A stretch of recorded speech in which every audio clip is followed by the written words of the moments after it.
नमस्कार दोस्तों, चलिए महत्वपूर्ण प्रश्नों को देखते हैं।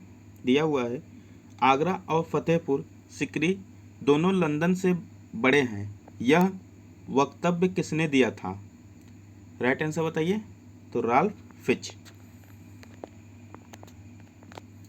मूर देश का यात्री इब्न बतूता किसके शासनकाल में भारत आया? राइट आंसर बताइए। तो ये आया था मोहम्मद बिन तुगलक के। हर्ष के दरबार में वेनसांग को एक दूत के रूप में किसने भेजा था? किसने भेजा था? ताइसुंग, तुंगकुआन, कुएनबू या उपयुक्त में से कोई नहीं। राइट आंसर बताइए। हर्ष को किसने भेजा था? हर्ष के दरबार में वेनसांग को किसमें डी किसने भेजा था? तो ह्वेनसांग जो आया था वो किसी दूत के रूप में नहीं आया था, बल्कि एक बौद्ध भिक्षु के रूप में भारत भ्रमण करने के लिए आया था। चलिए दिया हुआ प्रश्न देखते हैं। सूची 1 को सूची 2 से सुमेलित कीजिए और सूचियों के नीचे दिए गए कूट में सही उत्तर चुनिए। लकुलिश लकुलिश किसका सिद्धांत है? यह है पाशुपत का। नागार्जुन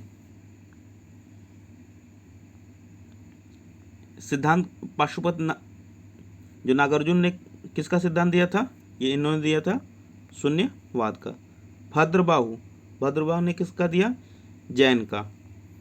गौशाल का किसने दिया? आजीवक। तो राइट आंसर क्या हो जाएगा?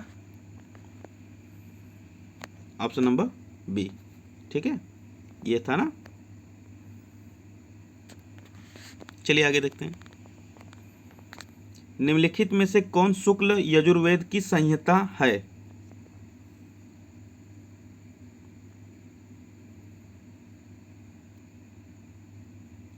राइट आंसर बताइए। तो राइट आंसर है वाजसनेयी, ऑप्शन नंबर ए।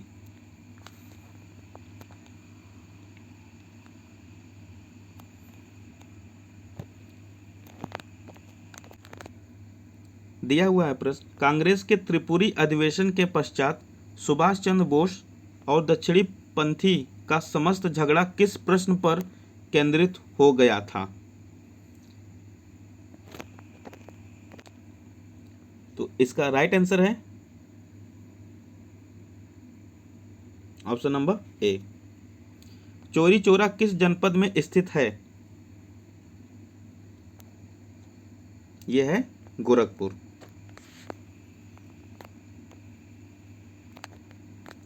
निम्न क्रांतिकारियों का जीवन के अंत के प्रकार के आधार पर सुमेलित कीजिए।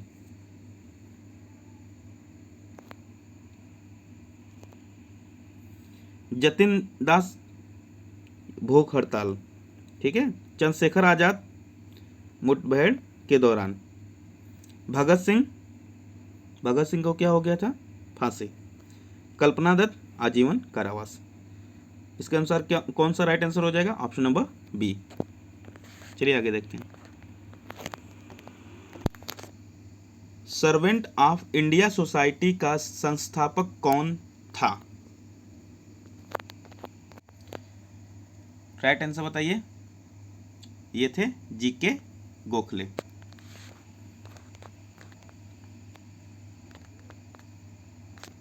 सूची 1 को सूची 2 से सुमेलित कीजिए और सूचियों के नीचे दिए गए कूट का प्रयोग कर सही उत्तर चयन करिए।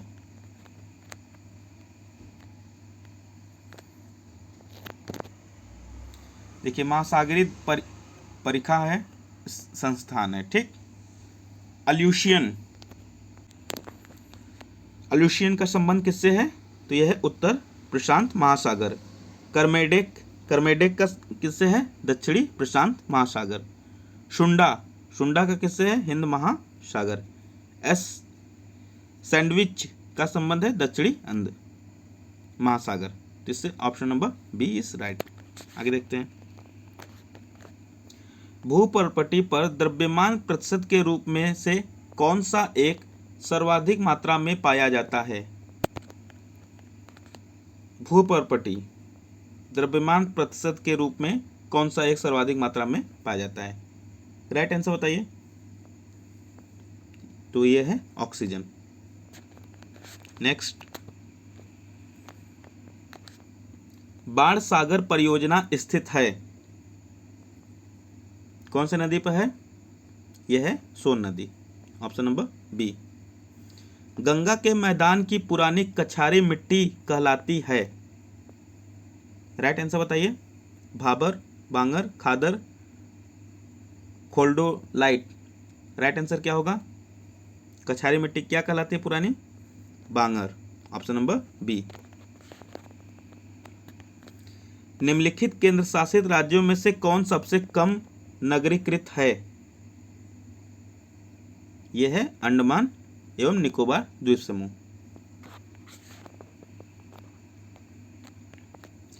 दो 2011 की जनगणना के अनुसार उत्तर प्रदेश के निम्नलिखित जनपदों में किसमें महिला साक्षरता दर सबसे कम है? सबसे कम किसमें है बताइए। राइट आंसर क्या होगा? तो इसका राइट आंसर है श्रीवस्ती। निम्न में से नकदी फसल कौन सी नहीं है? कौन सी नहीं है? राइट आंसर बताइए। तो ज्वार। स्मार्ट मनी शब्द का प्रयोग होता है क्रेडिट कार्ड में। मुद्रास्फीति की दरें किस सूचकांक पर आधारित होती हैं? थोक मूल्य सूचकांक पर। मुद्रा एवं वित्तीय मामलों में सरकार का वित्तीय अभिकर्ता एवं सलाहकार कौन है? आरबीआई। पंचायतों एवं नगर पालिकाओं के संबंध में भारतीय संविधान में किस वर्ष प्राविधान किया गया? ये किया गया है 1993। दिया हुआ है प्रश्न। नीचे दो कथन दिए गए हैं जिनमें एक को कथन ए तथा दूसरे को कारण कहा गया है। कथन ए क्या है? केंद्रीय कानूनों का संवैधानिक वैधता के संबंध में भारत के सर्वोच्च न्यायालय की अनन्य अधिकारिता है।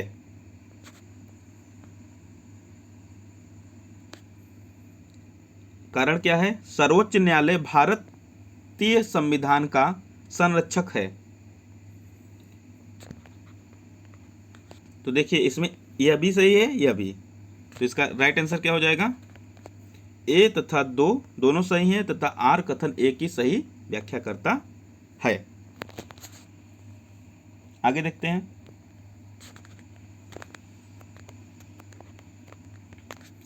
केंद्र एवं राज्यों के बीच वैधानिक शक्तियों का बंटवारा दिया हुआ है। किस अनुसूची में दिया हुआ है? केंद्र एवं राज्यों का बीच का वैधानिक शक्तियों का बंटवारा ये दिया है 7वीं अनुसूची, ऑप्शन नंबर सी।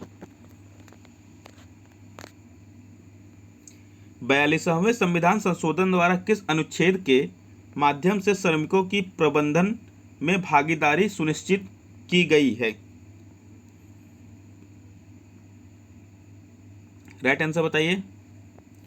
अनुच्छेद 43A। भारतीय संविधान का अनुच्छेद 1 भारत को, बताइए इसमें से कौन सा राइट आंसर होगा? तो ऑप्शन नंबर ए, राज्यों का एक संघ घोषित करता है। ठीक है, राज्यों का एक संघ। इनमें से कौन विषाणु जनित रोग नहीं है? विषाणु जनित दिया है खसरा, रेबीज, पोलियो, क्षय रोग। बताइए कौन सा नहीं है विषाणु जनित रोग? तो ऑप्शन नंबर डी, क्षय रोग। मानव शरीर में क्रोमोसोम्स की संख्या कितनी होती है? राइट आंसर बताइए। तो ये होती है 46। यूरिया में नाइट्रोजन किस रूप में पाया जाता है? बताइए राइट आंसर कौन सा होगा? ये होगा एमाइड।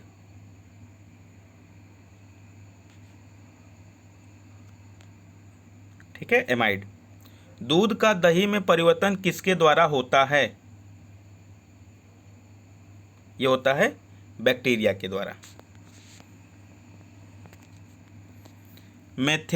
मथने के पश्चात क्रीम का दूध से पृथक हो जाना कारण है। क्या कारण है बताइए? राइट आंसर ये है अपकेंद्री बल। चलिए बताइए, भारत की खोज किसकी कृति है? ऑप्शन दिया हुआ है, रविन्द्रनाथ ठाकुर, जवाहरलाल नेहरू, सुभाष चंद्र बोस या फिर महात्मा गांधी। राइट आंसर बताइए। तो राइट आंसर है जवाहरलाल नेहरू। प्रस्तुत विकल्पों में से लोकोक्तियों को पहचानिए।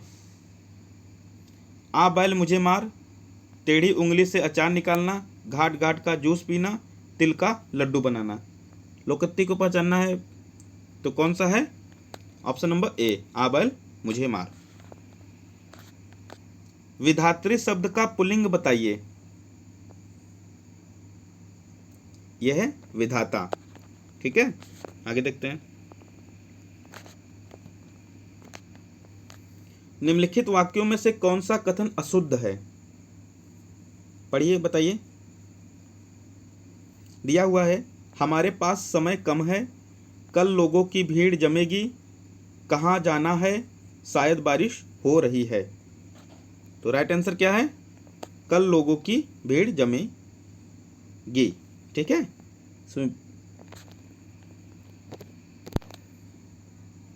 हमारा भावी जीवन निसंदेह उज्ज्वल होगा। रेखांकित शब्द का विलोम बताइए। भावी का राइट आंसर बताइए। तो इसका राइट आंसर है अतीत। Okay, thank you for watching.